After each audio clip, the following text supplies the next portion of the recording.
on Tuesdays, but unfortunately we have missed some of these. Last week we were in Serbia, and we had the opportunity to expedite our cooperation with Serbia, and we had a very fruitful visit.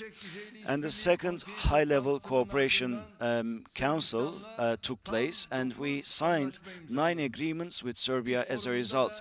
And at the business forum, we had the opportunity to bring together Turkish and Serbian business people, and they assessed concrete business opportunities. Thanks to this visit, we also had the opportunity to participate at groundbreaking ceremonies of factories that are being run by Turkish companies. We also participated opening ceremonies organized by Turkish Cooperation and Coordination Agency, and we also had the Turkey-Bosnia-Herzegovina and Serbia tripartite meeting that dates back to 2009. And also, in order to increase transportation network in the Balkans, we also initiated the groundbreaking ceremony for the Belgrade-Bosnia-Herzegovina highway project. Again, that will be run by a Turkish company. And yesterday, for the 7th summit of the Turkey Council, we were in Azerbaijan, in the capital, Baku. And as part of my visit, I had the opportunity to talk to the Azerbaijani president and also other heads of states, such as Kazakhstan, and presidents of Kyrgyzstan and Uzbekistan, as well as the Prime Minister of Hungary. We had the opportunity to hold talks on bilateral and regional matters. Up until today, we always believed that we are 2 states, 1 nation, but yesterday, this is what I said: from this point onwards, we will be 5 states and 1 nation.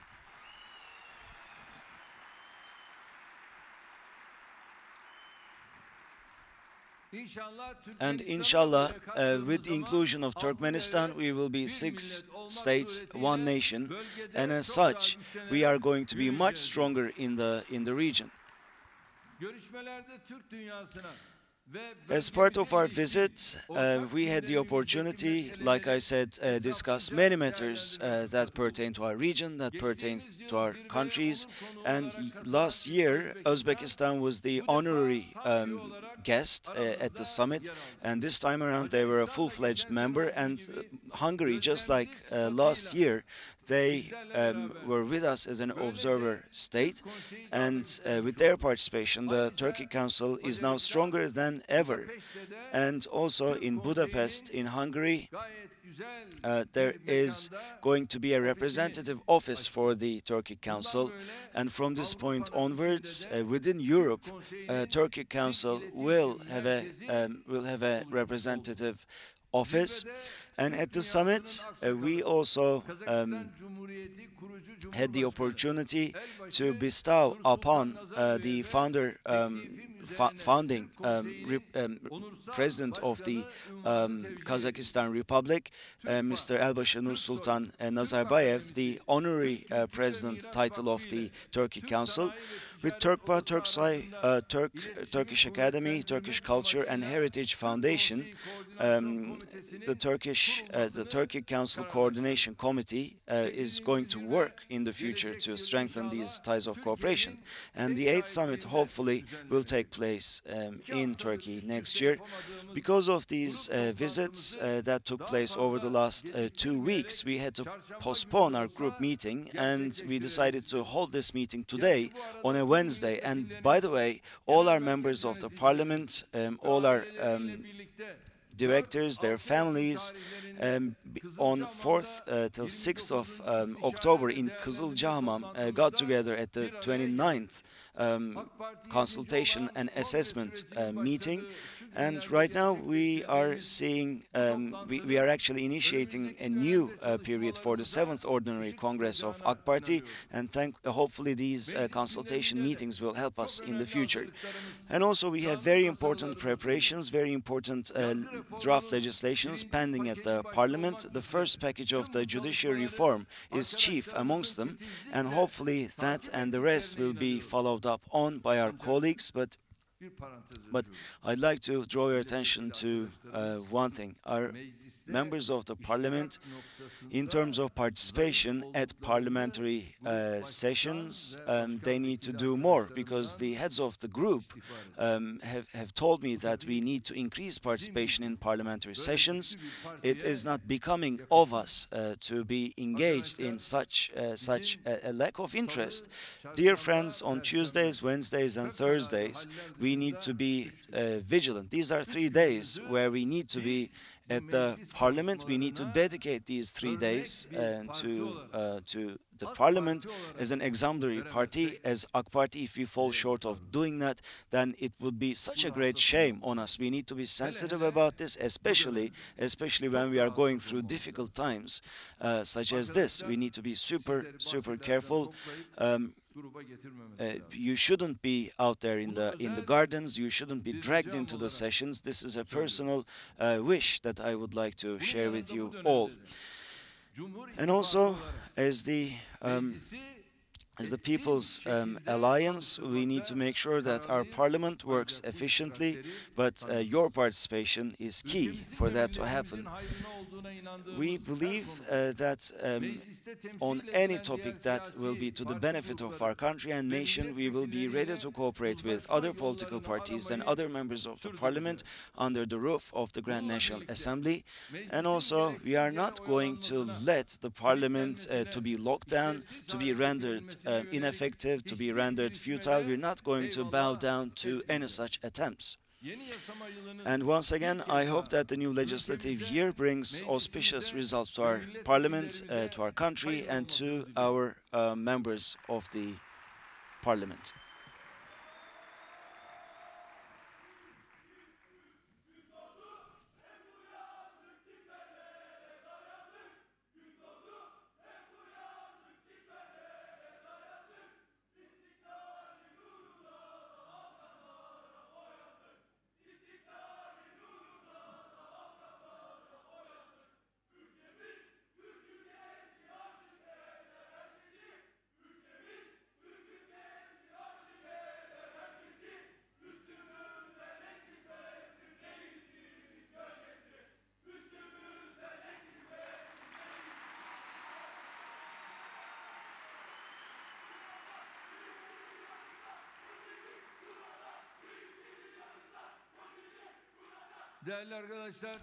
Dear friends, in Syria, on the 9th of October at 1600 hours, we initiated Operation Peace Spring, and thankfully our operation is underway with great success.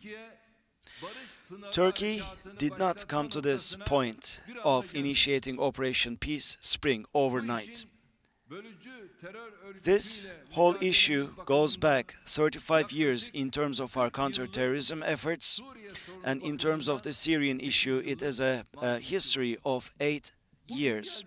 Where we are today, we see that for 40 years we have lost tens of thousands of our citizens, and our country cost hundreds of billions of dollars because of separatist terrorism. We know how this issue originated and how it was compounded over the years.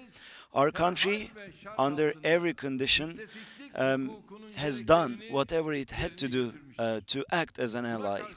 But unfortunately, our allies have been exhibiting a two-faced stance, and this cannot be denied any longer looking at what we're going through right now. Despite despite everything, Turkey's stance will be pro-peace, pro-welfare. That has always been the case, and that will always be the case in the future. The Syrian issue is a product of attempts to redesign Northern Africa and the Middle East. It is the product of such a project. Well, actually, before the conflict arose, we were in talks with the Syrian administration, and we talked to them about democracy, law, and justice. We gave them counsel. We tried our best to convince them especially regarding the Kurdish brothers and sisters who were oppressed, and also because of their affinity with Turkey regarding the Turkmen minority. We insisted that the Syrian administration, treated them fairly, and I personally told Assad a number of times. But unfortunately, despite our good intentions, none of these recommendations were put into place. To the contrary, oppression, violence was unfortunately increased. In Syria, 1 million innocent people have lost their lives as a result of this crisis. This is how this crisis originated. In the last 8 years, more than half of the population, namely 12 million people, had to flee their homes.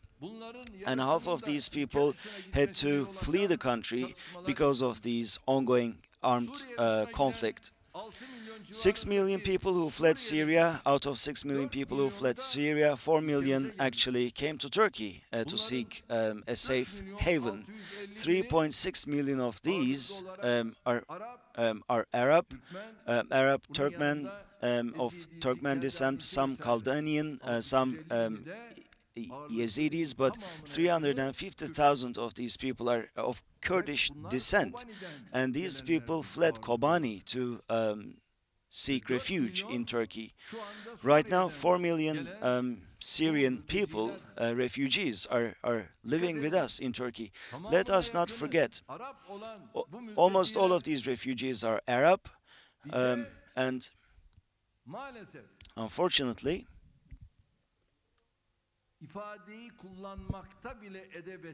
and I don't even want to use this word, but it is not becoming of Arab League to make statements of the kind that they have been making recently. How many Syrian Arabs have you accepted? I'd like to ask them, the members of the Arab League, because they kicked out Syria of the Arab League, and right now, in order to defame Turkey, you are contemplating taking Syria back. When we look at this chaotic environment, we also see some dark powers who invented a murder machine under the name Daesh, and they are holding the reins of Daesh and letting Daesh wreak havoc in the region. The Arab League, regarding these refugees, have they spent a dime to support them? No. The European Union have sent 3 billion euro via international organizations.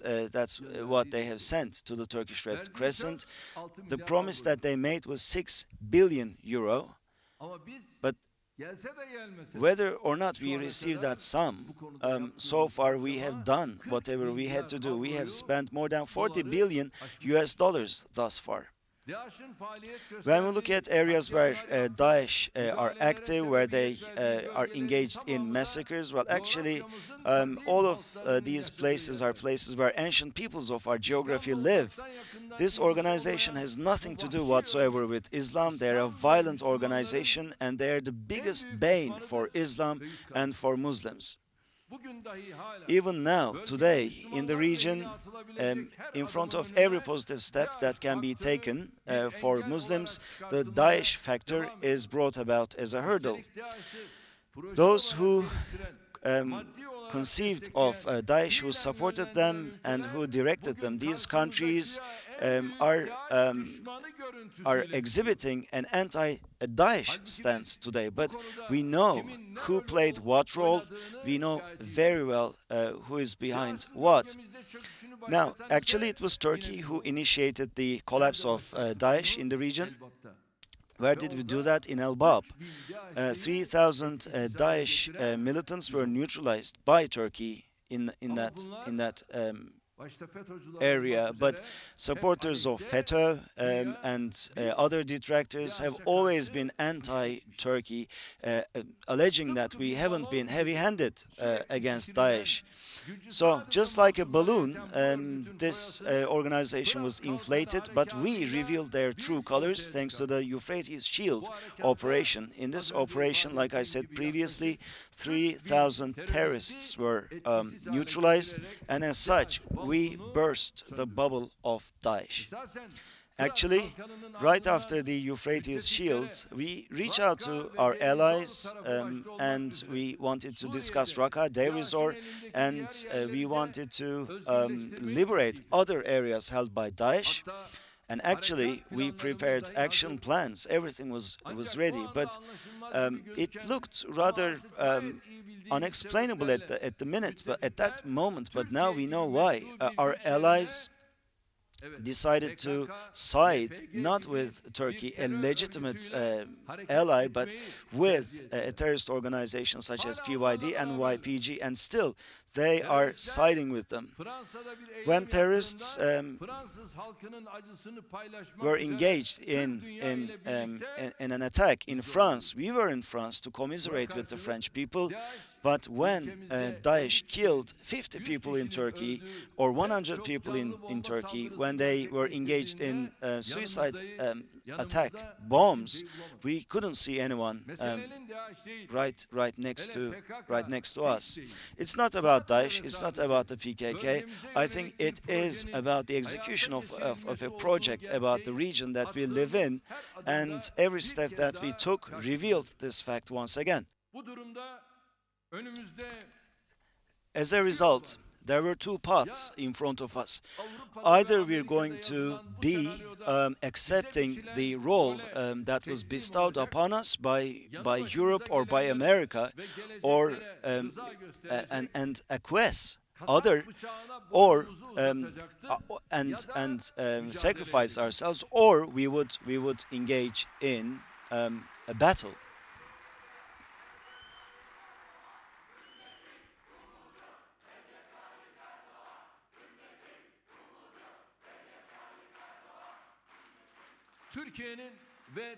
Turkey and the Turkish nation has never bowed down. It has never been an option for us. Surrender for us has never been an option.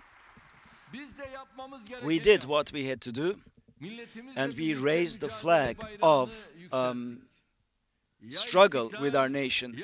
Either independence or death was the motto when we established the state, and another stance would not have become us.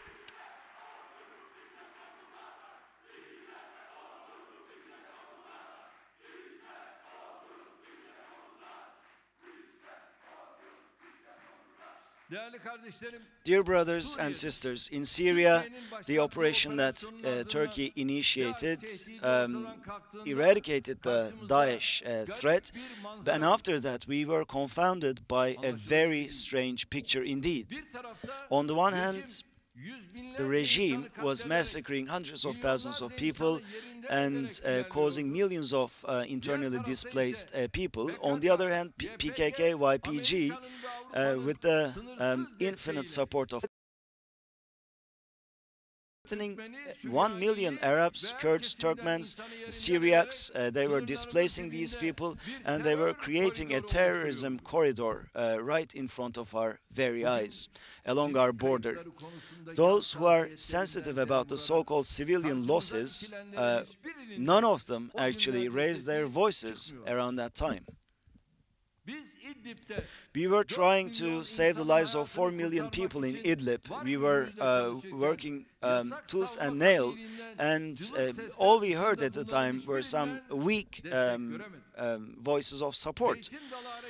And with the Olive Branch operation, we were cleansing Afrin of terrorists, and let alone support, we were met with criticism. And right now, we are executing Operation Peace Spring, and now we see a much explicit resistance and even attacks because of this. Almost every day these days, and sometimes a couple of Western leaders within the same day call us for us to stop Operation Peace Spring. They tell us to bring this operation to a halt, but up until today, when we had attacks from these terrorist organizations due to mortar fire, artillery fire, no one called us to commiserate with us. 20 citizens of ours lost their lives, and we haven't heard anyone offer us condolences or wishes of recovery for 170 wounded citizens of ours. We should not trust these people because these people are not trustworthy. And actually, those who call us up in order to protect the terrorist organization have not offered their condolences to us or well wishes to us. What these people care about, but actually they didn't. They didn't think that Turkey would do this.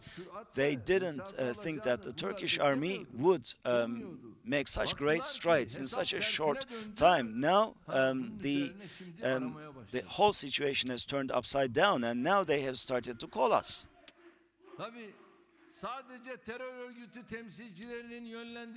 Of course, those who try to accuse us, those who are fed by terrorist propaganda, they have tried to criticize us, and we have answered their allegations. We continue to do that.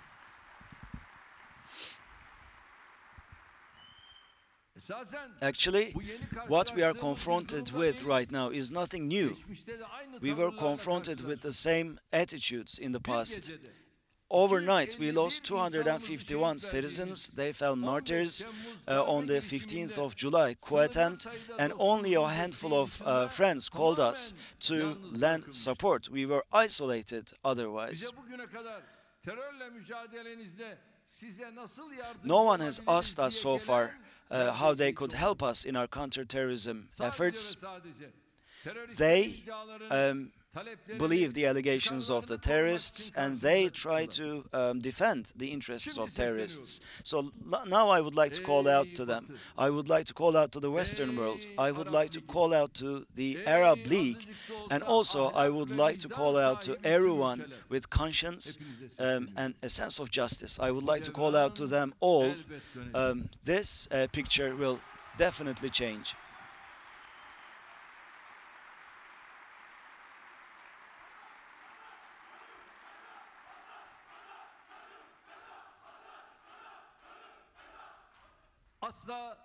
Of course, we never want you to experience a similar situation, but rest assured that sometime in the future you are going to experience similar problems like we do, and then some people will come up to you and they will not support you, and they will support terrorist organizations. Rest assured, when that day comes, you will understand us very well, but it will have been too late.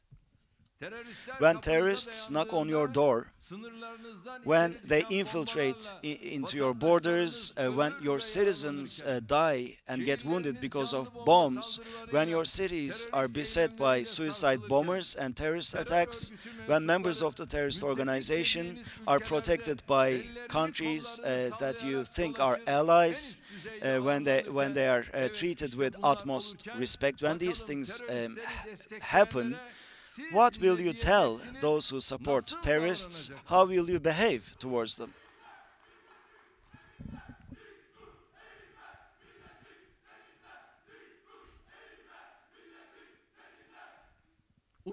Let us not forget, in this life, you get what you give. Turkey has a history of thousands of years as a state. It has an ancient heritage of civilization, and it has an unshakable unity within its nation. And as such, God willing, we are going to triumph at the end of this struggle.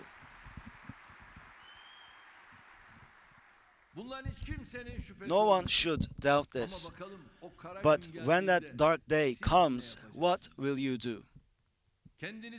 You think you're safe in your ivory towers. When that ivory tower is smashed, when you are beset by terrorism, when your citizens hold you to account, will you still take ownership of terrorists just like today?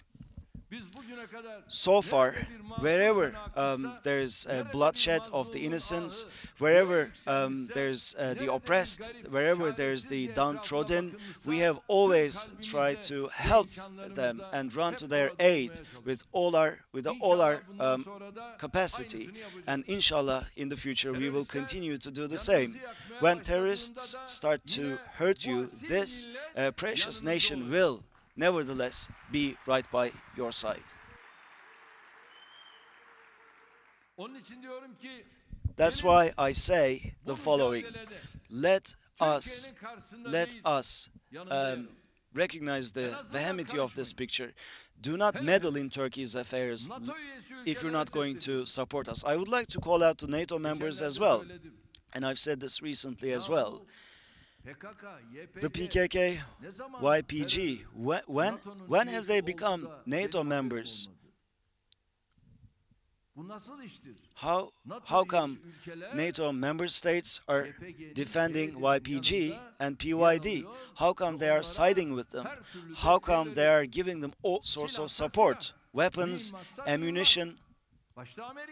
The US, chief amongst them, 30,000 truckloads of ammunition and weapons went to them via Iraq. All sorts of equipment was delivered to them. On the other hand, Europe, Germany, France, all sorts of support was given to these terrorist organizations. And right now, there are tunnels, 90 kilometers, more than 90 kilometers of tunnels. Where? In Syria. And when did the cement come from? Lafarge. Where is Lafarge? Right over there. This is a French company, right? How can you explain all of this? Who are you going to fool? Their case is the case of an ostrich, but they cannot hide it. Everything is in plain sight for everyone to see. Again, they will be held accountable for this type of behavior. They are engaged in a black propaganda against Turkey, which is based on the allegation that Turkey is massacring civilians. But in no point in our history, we never killed civilians, and that's something we would never, ever do. Neither our faith, nor our culture, nor our morality would allow that to happen. But those who level these accusations against us, their histories are full of civilian massacres. And I've said this to President Macron recently in Rwanda. Hundreds of thousands of people were killed by the French, and I challenged him on that. In Algeria, again, hundreds of thousands of people were massacred. So how can you tell me these things, I said to him. Look in the mirror, I said.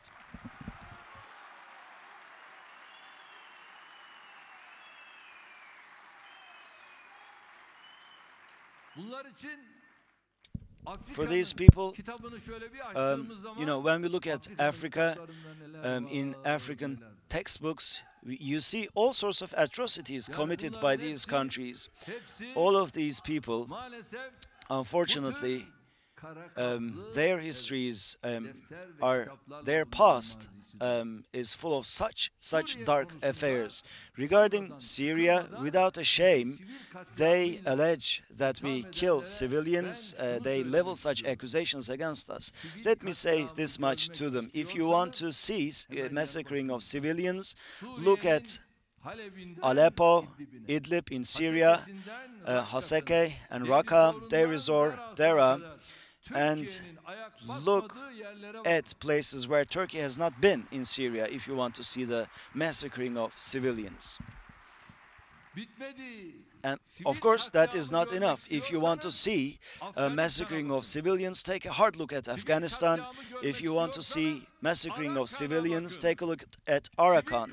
If you want to see such massacres, look at the Caucasus, Nagorno-Karabakh, and Bosnia in the Balkans.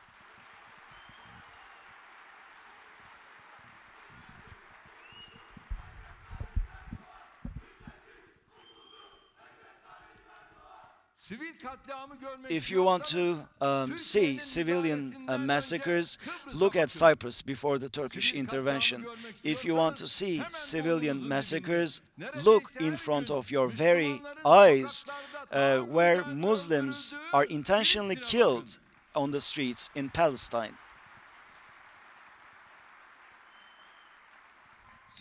And again, if you want to see massacring of civilians, look at our nation, where the terrorist organization has been killing civilians for the last 35 years, regardless of the age and gender of the victims. If you want to see civilian massacres, take a hard look at yourselves in front of the mirror and look at the blood of the innocents that you will see on your hands. Turkey is not a country that can be accused on this. Those who allege that Turkey massacres civilians are blind. Their ears are deaf, their tongues are poisonous, their conscience is petrified, and their hearts are blackened. Now, as Turkey, we are running this Operation Peace Spring, and we are achieving such clean results. There is no other country in the world that can pull this off. In Syria,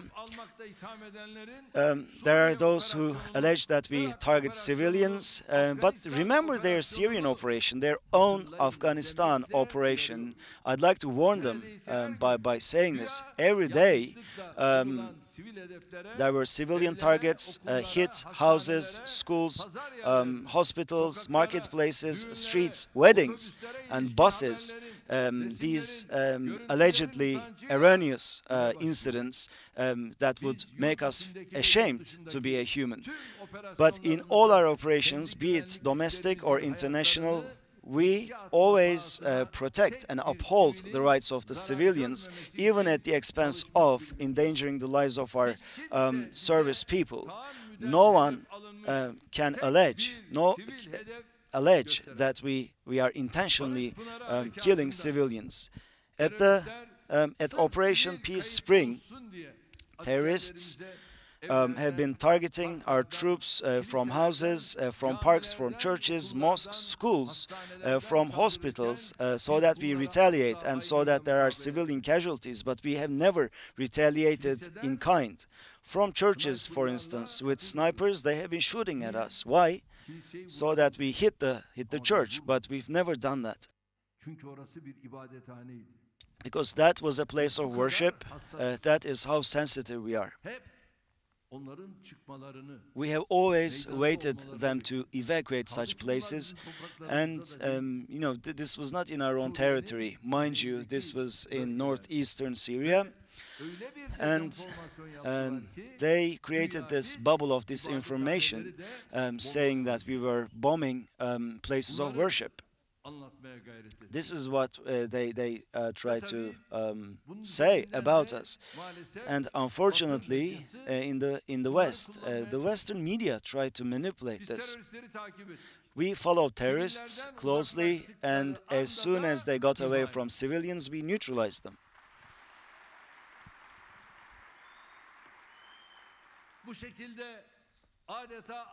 And step by step we progressed, and right now we have cleansed an area of 1,200 square kilometers. Dear friends, let me outline 6 important topics so that everyone can understand them properly. Those spectators watching us in front of their televisions, my citizens, should also be aware of these topics. 1. Turkey in Syria is not targeting Kurds, nor Arabs, nor any other community. What we are targeting is only and only terrorists. Our country is not in Syrian territory for occupation, but for counterterrorism. And we are not against the people of Syria. We are with the people of Syria, and we are struggling against those who are engaged in unspeakable cruelty. Whatever you say, we will continue to call terrorists terrorists, and we will continue to treat them as such. In a bid to harm our country, some quarters are hosting terrorists, and they will live with this shame until the end of their lives. And I say this to their faces as well. There's nothing hidden under the sun. Let me also say this much. With these terrorists, they're trying to, between these terrorists and us, some leaders are trying to act as intermediaries. And I told them, in international law, in politics, since when do states negotiate with terrorists? Since when they sit around the same table? If there are such states in the world, well, the Republic of Turkey is not such a state. We never would sit at the same table with a terrorist organization. Do not expect this from us, I said to them. And we're not looking for an intermediary, a mediator, or anything of the kind. We don't need that. Two, Turkey stands ready and willing to assume the responsibility of Daesh members that fall within the realm of the operation, and we said this to President Trump. But nevertheless, some people are still protecting the PKK, YPG terrorist organization, and as blackmail, they are using Daesh members, and they have started to free some Daesh members in the region where from the prisons where they're held captive. So again, this situation beggars belief. Now, we have the capacity, the means to topple down Daesh members if they threaten us. The leaders of other countries should think of what they would do when they're confounded by Daesh. And we will continue to neutralize Daesh members, just like members of the PKK and YPG in the region. Three, Turkey respects the territorial integrity and political unity of Syria. No one should have any hesitations about this. When a government is established, a legitimate administration is established that represents all, we will hand over the responsibilities of the territories where we are to them, just like in Jarablus and Afrin. We only build, we only help prosper, we never oppress, we never cause misery and suffering. When Syrian territory is under the occupation of terrorists, no one should make these baseless claims about country, about the integrity, territorial integrity. For Operation Peace Spring will continue until the line from Manbij to the Iraqi border, the 30-35 kilometer depth that we announced. Until we reach that, our operation will continue. We will have no exceptions and no calms and no open doors about this topic. And we know who is supporting us on this path, and we know who is paving our way with stones and with thrones. President Trump talked about 20 miles, that's 32 kilometers, when he uttered that sentence. And, I had the opportunity to talk to him from the east, 440 kilometers to the west. That entire belt, we will make it into a safe zone. We announced it as a safe zone, and in this safe zone, right now, we have plans, detailed plans, and actually our Ministry of Urban Affairs is working on projects for this safe zone, for this region, and I sent to world leaders booklets about these plans, and also I showed at the UN General Assembly, I showed some of our plans there personally, and I explained what we want to achieve in the region. And right now at the Turkey Council, similarly, I explained to my counterparts what we want to achieve in the region. When they see these plans, they say that they're nice. But, you need to also assume responsibility right? You need support to turn these into reality. That you need funds to make this happen. And if there's funds, well, we will execute all these plans, and we would be happy to ensure logistical safety of the region. 5. In areas where we render safe, between 1 million to 2 million Syrians can be resettled, and we would like to start this project right away. And we expect the international community to mobilize themselves and support us in this endeavor. The Syrian people has been suffering a great deal for the last 8 years, and it is incumbent on humanity at large to support us in this alleviation of their pain. 6. Turkey is never going to negotiate with terrorists. We know that such negotiations are futile. We've had enough experience, enough wisdom over the course of the years. Those who live side by side, happily live side by side with terrorists, can engage in all sorts of negotiations with them, but we are never going to stoop to this level.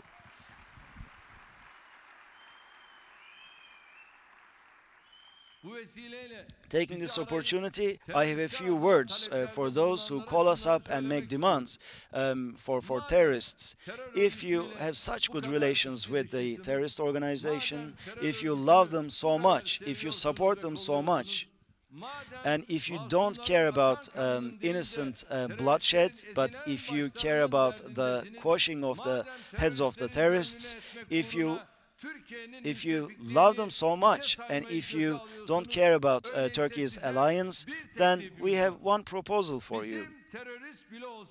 Even if one is a terrorist, we would never intentionally kill them. We never have such an attitude. We're not like you. We are the descendants of Yunus Emre, Celaleddin Rumi, Şeyh Ebadabi, Hacı Bayram Veli, and as such, we live to let live, not to kill.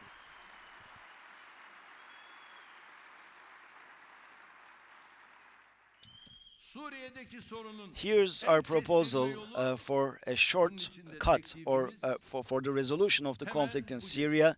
Starting from today, tonight, all terrorists should lay down their arms, their ammunitions, leave everything, and destroy the traps that they have set up, and get out of the safe zone that we have designated. That's our call to them.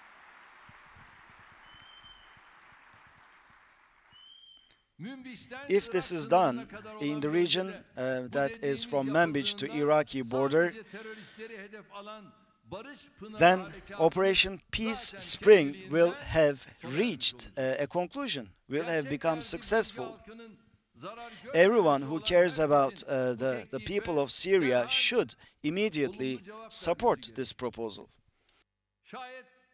But if what they care about is not the safety and welfare of the people in the region, but if their motive is to save terrorists, still they can exhibit an attitude, a positive attitude to this proposal. But if what they care about is to make sure that the terrorist organization prevails, then we can never consent to that.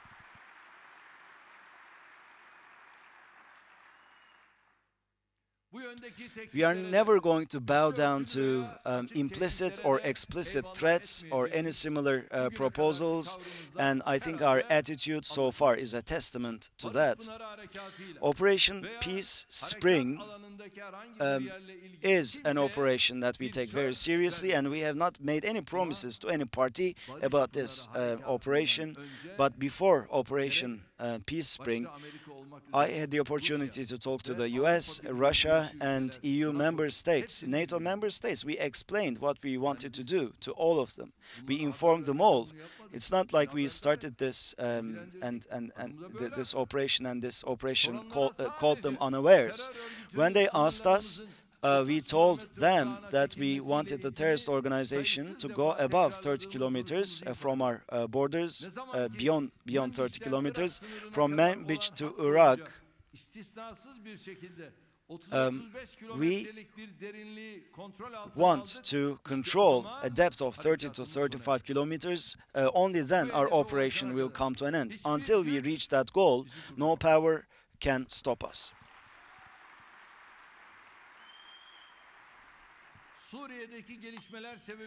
Some people are threatening us with economic sanctions because of the developments in Syria, and here's what we would like to tell them.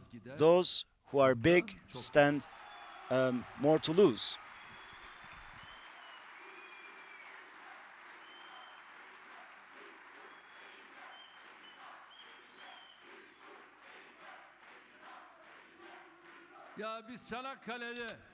In Çanakkale, in Çanakkale, members of our nation shared a bowl of soup at the War of Independence, and they achieved an amazing accomplishment, and we are descendants of those people.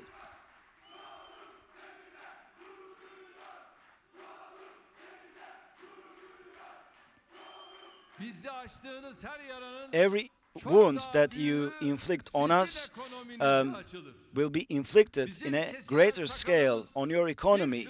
Yes, we may suffer, but we will always rebound, but your losses will not be so easily compensated.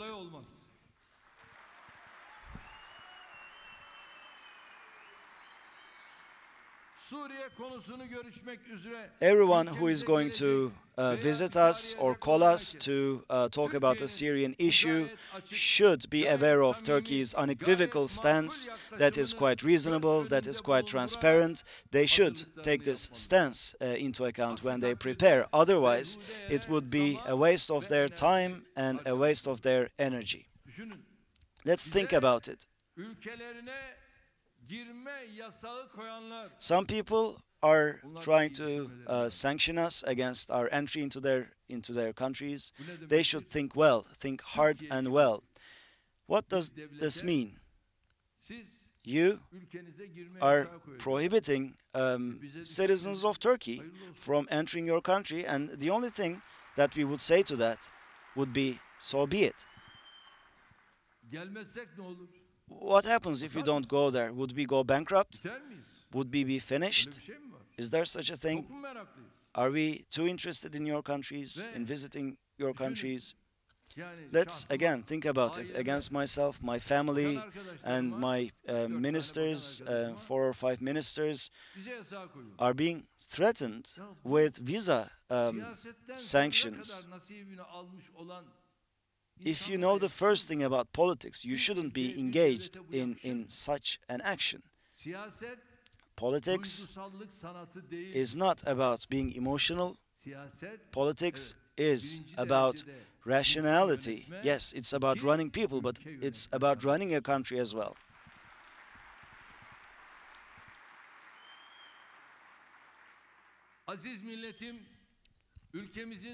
Dear brothers and sisters, our country is going through difficult times, and our biggest strength, as always, is our nation itself.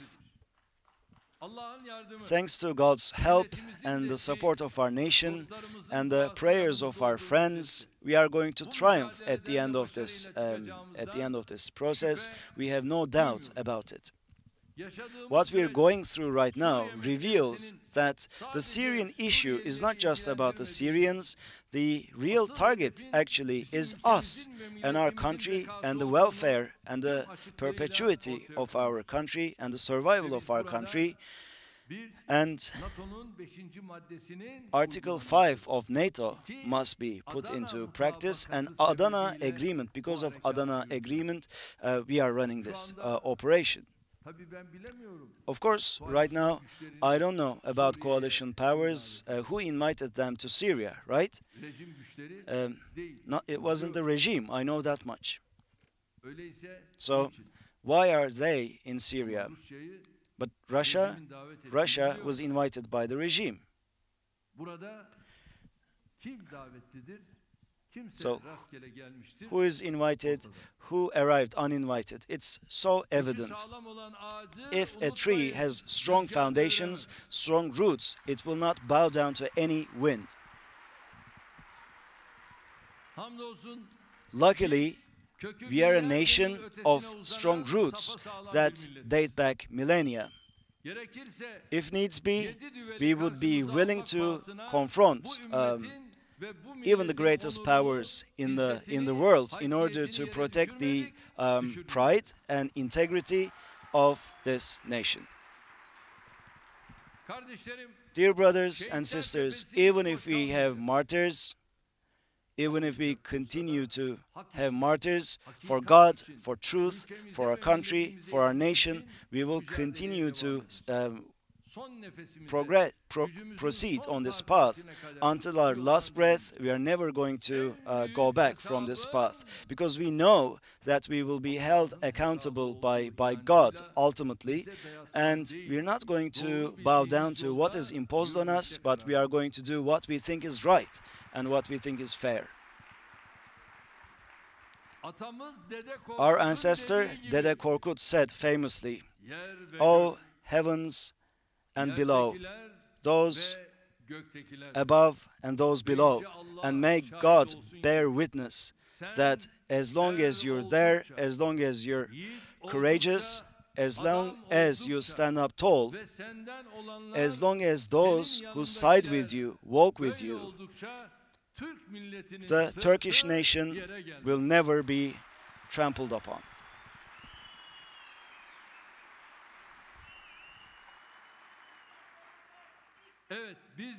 Yes, we need to stand tall and united.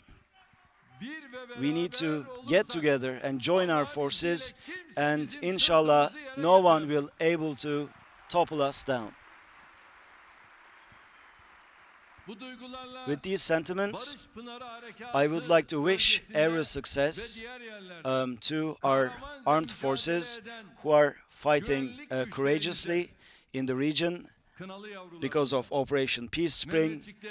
To our soldiers, I wish them every success. And also, those fighting at the forefront, the Syrian National Army, they also had 46 martyrs so far, and I would like to also wish them every success. And also,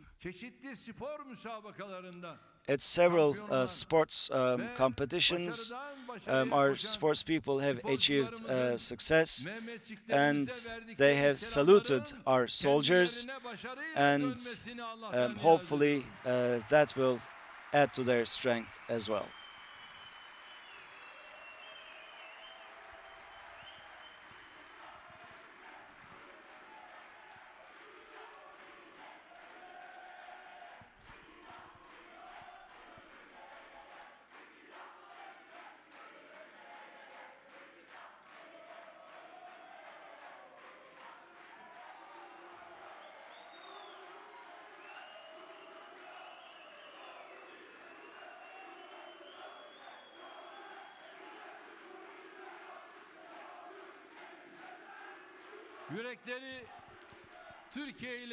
I also would like to take this opportunity to extend my gratitude to our Syrian brothers and sisters whose hearts are beating with Turkey. I also would like to call out to all our friends calling us from different corners of the world to sympathize with us. On behalf of myself and my nation, I also would like to offer them my thanks. From Somalia to Qatar, from Azerbaijan to Libya, from Africa to Asia, all the way to the Balkans, I would like to thank everyone who pray for our country and who pray for our soldiers. This is a very important cause for Turkey, and regardless of political differences of opinion, those who side with their country deserve a word of thanks as well. However, those who benefit from the riches of this country, but then at every opportunity there are those who side with the infidels, and I also leave them to the judgment of our nation.